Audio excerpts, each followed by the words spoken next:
വിഷയമായിട്ട് തുണിയൊന്നും കിട്ടിയില്ല. ഈ പൊന്നാടയൊക്കെ ആണെങ്കിൽ സംഭവമില്ല, അടുത്ത് തുണിയാക്കി അങ്ങ് അഡ്ജസ്റ്റ് ചെയ്തു. എന്നിട്ട് നേരെ വിട്ടത് നമ്മളെ പയ്യ അയൽവാസിൻ്റെ ആട് കേട്ടോ, ചേച്ചിൻ്റെ അവിടെ. ഞാൻ പോയപ്പോൾ പെങ്ങളും അളിയനും കൂടി ഫുൾ ഫയറാവടാ.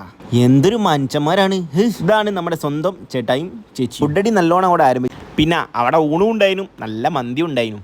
അപ്പം ഞാൻ മാത്രമൊന്നുമല്ല, ഫുള്ള് ഫാമിലി ആണ്ട് ഇതാക്കുന്ന മൈ ഫാദർ. ഇതോട് കൂടിയിട്ടൊന്നും നമ്മളെ വിഷു അവസാനിച്ചിട്ടില്ല. പിന്നെ ഓനെയും കുട്ടി ഇങ്ങനെ നേരെ ജിത്തൂസിൻ്റെ അടുക്ക് പോയി. ആടെ പോയി വെച്ച് എങ്ങനെ പടകം പൊട്ടിക്കുന്നത്. ലൈറ്റായിട്ട് പായസം കുടിച്ചു ഫുഡ് കഴിച്ചതിന് ശേഷം കേട്ടോ. അപ്പോൾ ഇവൻ ഇന്നോട് ഇനിയും കൂടി കൂട്ടുന്നു, പിന്നെ ഓനെ കൂടി കൂട്ടി സ്ലോ മോഷനിൽ എടുക്കാന്ന് വിചാരിച്ചു. പായസം വല്ലാണ്ട് അങ്ങ് ബോധിച്ചു. ഇതൊക്കെ കഴിഞ്ഞ് രാത്രി പുറത്തേക്ക് ഇറങ്ങിയപ്പോൾ ഇവനിപ്പോൾ ഞാനും ഒരു കമ്പനി കൂടാൻ നിൽക്കല്ല, കാരണം ഓൻ്റെ വീഡിയോസ് ഞാൻ ഇങ്ങനെ എടുക്കുന്നതും കൊണ്ട് അവന് മോശമാണ് നിൽക്കുന്നത്.